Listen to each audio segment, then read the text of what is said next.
ത്രികോണ മത്സരം എന്ന് നമുക്ക് പറയാവുന്ന തരത്തിലുള്ള ഒരു മത്സരമാണ്. മുമ്പ് ഒരു BJP കാൻഡിഡേറ്റ് ചരിത്രത്തിൽ ആദ്യമായി ജയിച്ച സ്ഥലമാണ്.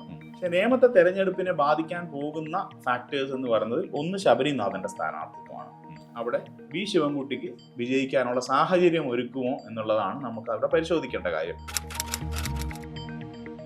നേമത്ത് ഈ തവണ തീർച്ചയായിട്ടും ഒരു ത്രികോണ മത്സരം എന്ന് നമുക്ക് പറയാവുന്ന തരത്തിലുള്ള ഒരു മത്സരമാണ്. കാരണം അതിൽ UDF അഭിനന്ദനം അർഹിക്കുന്നുണ്ട്. കാരണം അവരുടെ ഏറ്റവും പ്രധാനപ്പെട്ട ഒരു യുവ നേതാവിനെ അവിടെ പ്ലേസ് ചെയ്തു. തിരുവനന്തപുരത്ത് റൂട്ടഡ് ആയിട്ടുള്ള ഒരു നേതാവിനെ അവരവിടെ പ്ലേസ് ചെയ്തു. രാഷ്ട്രീയമായിട്ട് ഈ രണ്ട് മുന്നണികളും ചെയ്തിരിക്കുന്ന കാര്യം BJPക്ക് എതിരാണ്.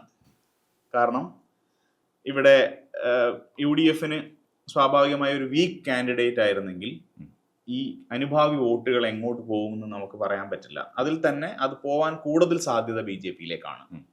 അപ്പോൾ അവർ മുമ്പ് ഒരു BJP കാൻഡിഡേറ്റ് ചരിത്രത്തിൽ ആദ്യമായി ജയിച്ച സ്ഥലമാണ്. അപ്പോൾ അവർക്ക് അത് മാത്രമല്ല 5 കൊല്ലം ഒരു പാർട്ടിയുടെ MLA ഉണ്ടാവുമ്പോൾ അത് ഏത് കാലഘട്ടത്തിലാണെങ്കിലും അവിടെ സാമാന്യമായിട്ട് അവിടുത്തെ സംഘടന ശക്തിപ്പെടും, ബൂത്തിൽ ആളുകൾ ഉണ്ടാവും. അപ്പോൾ അവർക്കൊരു സാധാരണഗതിയിൽ അവർ നേരിടുന്ന പ്രശ്നങ്ങൾ ഉണ്ടാവില്ല. അപ്പോൾ അതുപോലെ തന്നെ സംസ്ഥാനത്തിൽ ഒരു അർബൻ മിഡിൽ ക്ലാസ് സ്വഭാവമുള്ള മണ്ഡലത്തിനും കൂടെ ചേരുന്നതാണ് നിയമത്തിന് ഗ്രാമീണ സ്വഭാവം മാത്രമല്ല ഉള്ളത്.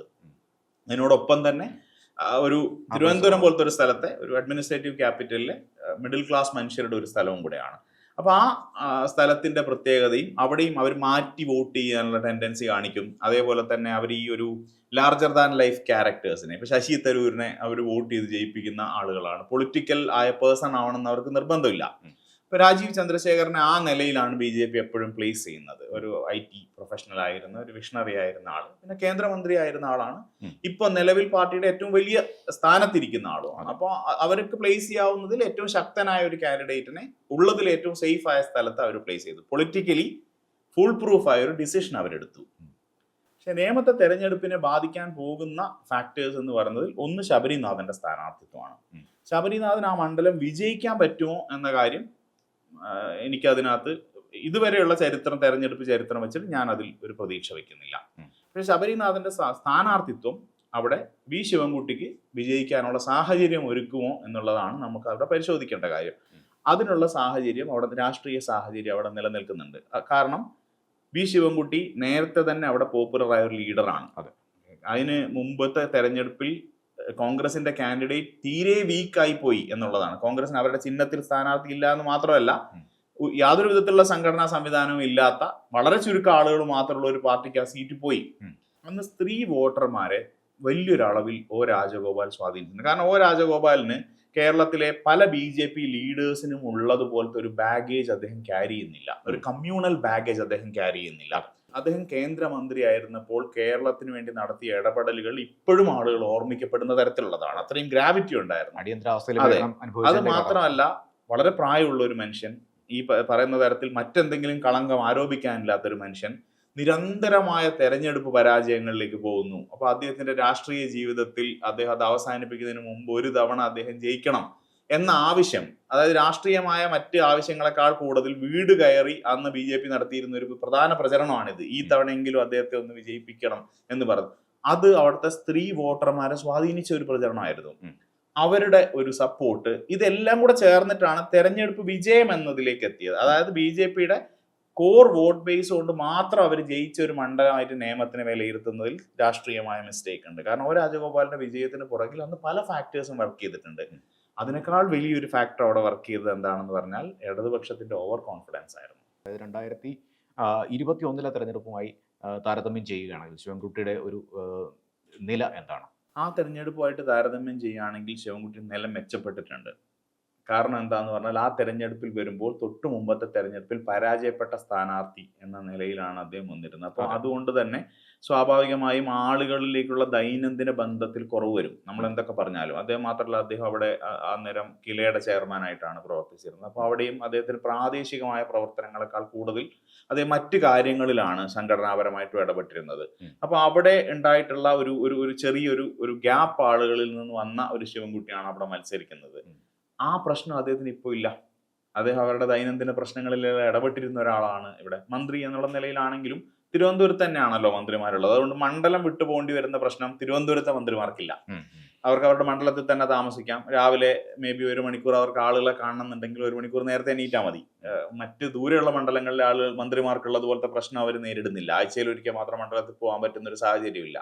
അതുകൊണ്ട് അദ്ദേഹത്തിന്റെ മണ്ഡലം അദ്ദേഹം നന്നായിട്ട് നേഴ്സ് ചെയ്തിട്ടുണ്ടെങ്കിൽ ആ പ്രശ്നം അദ്ദേഹത്തിനില്ല. ഇപ്പം വി ശിവൻകുട്ടീനെ സംബന്ധിച്ച് അവിടെ അദ്ദേഹത്തിൻ്റെതായിട്ടുള്ള അഡ്വാൻറ്റേജസ് ഉണ്ട്. ശബരിനാഥന്റെ ഒരു സാധ്യതകളും അനുകൂല ഘടകങ്ങളും പ്രതികൂല ഘടകങ്ങളും എന്തൊക്കെയാണ്? ശബരിനാഥന്റെ കേസിൽ ശബരിനാഥന്റെ വീക്ക്നെസ് നമ്മൾ പറയുകയാണെങ്കിൽ CPM-നോ BJP-ക്കോ ഉള്ളതുപോലത്തെ ഒരു ഫിക്സഡ് ഡെപ്പോസിറ്റ് ആയ ഒരു കോർ വോട്ട് ബേസിന്റെ അഭാവമാണ് ഈ മത്സരത്തിന്റെ നമ്മൾ ഏറ്റവും ആദ്യം നമ്മൾ ഇവരെ വെക്കുകയാണെങ്കിൽ അദ്ദേഹത്തിന്റെ തട്ടിനെ ഇത്തിരി താഴ്ത്തി അദ്ദേഹത്തിന് വെക്കുന്ന ഒരു സാധനം എന്ന് പറയുന്നത്. അതായത് കോർ വോട്ട് ബേസ് സ്വാഭാവികമായിട്ടും കോൺഗ്രസ് പാർട്ടിക്ക് കുറവാണ്, കേഡർ വോട്ട് ബേസ് കുറവാണ്. പക്ഷേ ആ മണ്ഡലത്തിൽ നമ്മൾ പരിഗണിക്കേണ്ട വേറൊരു ഫാക്ടർ, അവിടെ ഏതാണ്ട് 30,000-ഓളം ന്യൂനപക്ഷ വോട്ടുകളുണ്ട്, മുസ്ലിം വോട്ടുകളുണ്ട്. കേരളത്തിലെ നിലവിലെ സമുദായ സാഹചര്യം നമ്മൾ പരിഗണിക്കുകയാണെങ്കിൽ ഈ രണ്ട് മുന്നണികളിലേക്കും ഈ മുസ്ലിം വോട്ടിന്റെ കൺസോളിഡേഷൻ ഉണ്ടാവുമോ എന്ന കാര്യം നമ്മൾ പരിശോധിക്കേണ്ടതാണ്. പക്ഷെ മുസ്ലിം ലീഗിന് സ്വാധീനമുള്ള മലബാറിലെ പോലത്തെ ഒരു കൺസോളിഡേഷൻ നമുക്ക് പ്രെഡിക്റ്റ് ചെയ്യാൻ പറ്റുമോ എന്ന് ചോദിച്ചാൽ ഇല്ല. പക്ഷെ അപ്പോഴും കേരളത്തിൽ ഇപ്പം നമ്മൾ നോക്കിയാൽ ഈ മുസ്ലിം കമ്മ്യൂണിറ്റിക്ക് അകത്ത് നേരത്തെ ഉണ്ടായിട്ടുള്ള ഫാക്ടേഴ്സ് ഉണ്ട്. അതായത് കൾച്ചറലി അവർ സെപ്പറേറ്റഡ് ആണ്. അത് അവരുടെ ഇലക്ഷൻ ബിഹേവിയറിലും കാണുമായിരുന്നു. അതായത് മുസ്ലിം ലീഗ് ആളുകൾ ഫോളോ ചെയ്യുന്നത് പോലെ അതിൽ നിന്ന് കുറച്ച് വ്യത്യസ്തമായ രാഷ്ട്രീയ നിലപാടും കൾച്ചറും നിങ്ങൾക്ക് AP വിഭാഗത്തിന്റെ സ്ഥലത്ത് നിന്ന് കാണാൻ പറ്റുമായിരുന്നു. ഇതല്ലാത്ത മുസ്ലിം വിഭാഗങ്ങൾ, കുറച്ചുകൂടെ ഫണ്ടമെന്റൽ ആയിട്ട് കൺസിഡർ ചെയ്യപ്പെടുന്ന മുസ്ലിം വിഭാഗങ്ങൾ, SDPIയുടെ ആളുകൾ, അതുപോലെ തന്നെ ഈ ജമാഅത്തെ ഇസ്ലാമി, ഇവരുടെയൊക്കെ വോട്ടിംഗ് ബിഹേവിയറിന് ഒരു പൊതു സ്വഭാവം സാധാരണ കൈവരാറില്ല. ഈ തവണ PDP SDPI ആളുകളൊക്കെ നമ്മൾ ഒരു പരിധി വരെ മാറ്റി നിർത്തി കഴിഞ്ഞാൽ ബാക്കി ഏതാണ്ട് എല്ലാ മുസ്ലിം വിഭാഗങ്ങളുടെ വോട്ടിംഗ് പാറ്റേണിലും ഒരേ ഫാക്ടേഴ്സ് സ്വാധീനം ചെലുത്തുന്നതായിട്ട് കാണാൻ പറ്റും. അവരുടെ കൺസോളിഡേഷൻ കുറച്ചും കൂടി അബ്സല്യൂട്ട് ആണ് എന്ന് പറയേണ്ടി വരും. അപ്പൊ ഈ വോട്ടുകൾ നമ്മൾ ഇപ്പോൾ പറഞ്ഞ BJP-യുടെയും CPM-ന്റെയും ഫിക്സഡ് ഡെപ്പോസിറ്റ് വോട്ടുകൾ പോലെ ശബരിനാഥന് വേണ്ടി ആക്ട് ചെയ്താൽ ഒരു നിയമസഭാ തെരഞ്ഞെടുപ്പിൽ അത് ഡിസൈസീവ് ആണ്. അപ്പൊ ഈ ഫാക്ടർ എന്ത് ചെയ്യുന്നുണ്ട്, ശബരിനാഥൻ അവിടെ അദ്ദേഹത്തിന്റെ മത്സരത്തിൽ ഒരു പ്രധാന മത്സരാർത്ഥിയാക്കി കൊണ്ടിരുന്നുണ്ട്. അതല്ലെങ്കിൽ മുരളീധരന് ചെയ്യാൻ കഴിയാത്ത ഒരു അത്ഭുതം ശബരിനാഥന് ചെയ്യാൻ പറ്റുമോ എന്ന് വേണമെങ്കിൽ നമുക്ക് സംശയിക്കാമായിരുന്നു. പക്ഷേ അദ്ദേഹത്തിന്റെ സമയത്ത് നിങ്ങൾ നോക്കിയാൽ തൊട്ട് മുമ്പത്തെ തെരഞ്ഞെടുപ്പിൽ ഇടതുപക്ഷത്തോട് ആ തരത്തിൽ ഒരു സമ്പൂർണ്ണ വിയോജിപ്പില്ല എന്ന് മാത്രമല്ല, അധികാരത്തിൽ അവർ വരാൻ പോകുന്നു എന്ന ഫാക്ടറും ഒരു കമ്മ്യൂണൽ വോട്ടിങ്ങിനെ സ്വാധീനിച്ചിട്ടുള്ള ഘടകമാണ്.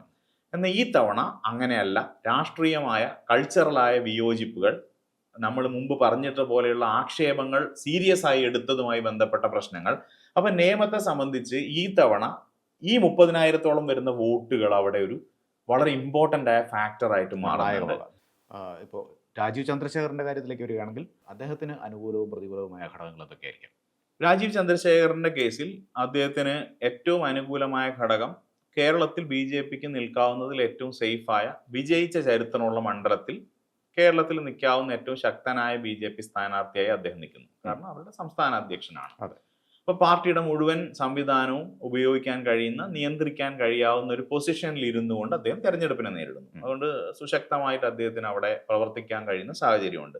പിന്നെ BJP-ക്ക് ഏറ്റവും കൂടുതൽ കോർ വോട്ട് ബേസ് ഉള്ള സ്ഥലങ്ങളിൽ ഒന്നാണ് നിയമം. അപ്പൊ അതുപോലെ തന്നെ തിരുവനന്തപുരത്തെ കോർപ്പറേഷൻ BJP ഭരിക്കുന്നു എന്ന് പറയുന്ന ഫാക്ടർ തിരുവനന്തപുരത്ത് മത്സരിക്കുമ്പോൾ രാജീവ് ചന്ദ്രശേഖർ അതിന് നേതൃത്വം കൊടുത്ത ആളെന്ന് പറയുന്ന ഒരു കാര്യം അദ്ദേഹത്തിനുണ്ട്. അപ്പൊ അത് അദ്ദേഹത്തിനെ സഹായിക്കുന്ന ഒരു കാര്യമാണ്. മാത്രമല്ല VV രാജേഷ് അവിടെ മേയറായി എന്ന് പറയുന്ന കാര്യം, അതല്ലായിരുന്നെങ്കിൽ തിരുവനന്തപുരത്ത് ആഭ്യന്തരമായി അദ്ദേഹത്തിന് വലിയ എതിർപ്പ് അദ്ദേഹം തെരഞ്ഞെടുപ്പിൽ മത്സരിക്കുമ്പോൾ നേരിടേണ്ടി വരുന്ന സാഹചര്യം ഉണ്ടാവുമായിരുന്നു. കാരണം തിരുവനന്തപുരത്തെ രാഷ്ട്രീയ നേതാക്കളെ മാറ്റി നിർത്തിയിട്ട് ഒരു സമീപകാലത്ത് BJP-യിലേക്ക് കൂടുമാറി വന്ന ഒരാളെ, അല്ലെങ്കിൽ BJP-യിലേക്ക് പുതിയതായിട്ട് വന്ന ഒരാളെ എടുത്ത് അവർ മേയറാക്കുക എന്ന് പറഞ്ഞ സാഹചര്യം ഉണ്ടായാൽ വലിയ അപകടം ചെയ്യുമായിരുന്നു അത്. അപ്പൊ ആ രാഷ്ട്രീയമായിട്ട് അങ്ങനെ ഒരു മണ്ടത്തരം അവിടെ നടന്നിട്ടില്ല എന്നുള്ളതാണ്. അപ്പോൾ അതുകൊണ്ട് തന്നെ അവിടെയുള്ള ആർക്കും അദ്ദേഹത്തോട്, പ്രത്യേകിച്ച് പ്രാദേശികമായിട്ട് അവിടെയുള്ള BJP നേതാക്കൾക്ക്, പഴയ നേതാക്കൾക്ക് വലിയ തോതിലുള്ള വിയോജിപ്പിന്റെ ആവശ്യം അദ്ദേഹത്തോടില്ല. പക്ഷെ സംസ്ഥാനത്തെ മറ്റു നേതാക്കളുടെ ഹാർഡ് കോർ ലോയലിസ്റ്റുകൾ, അവിടെ നിലനിൽക്കുന്ന ഒരു വിഭാഗീയതയുടെ അറ്റ്മോസ്ഫിയർ, അത് അദ്ദേഹത്തിന് നെഗറ്റീവായിട്ട് വരുന്ന ഒരു ഫാക്ടറാണ്.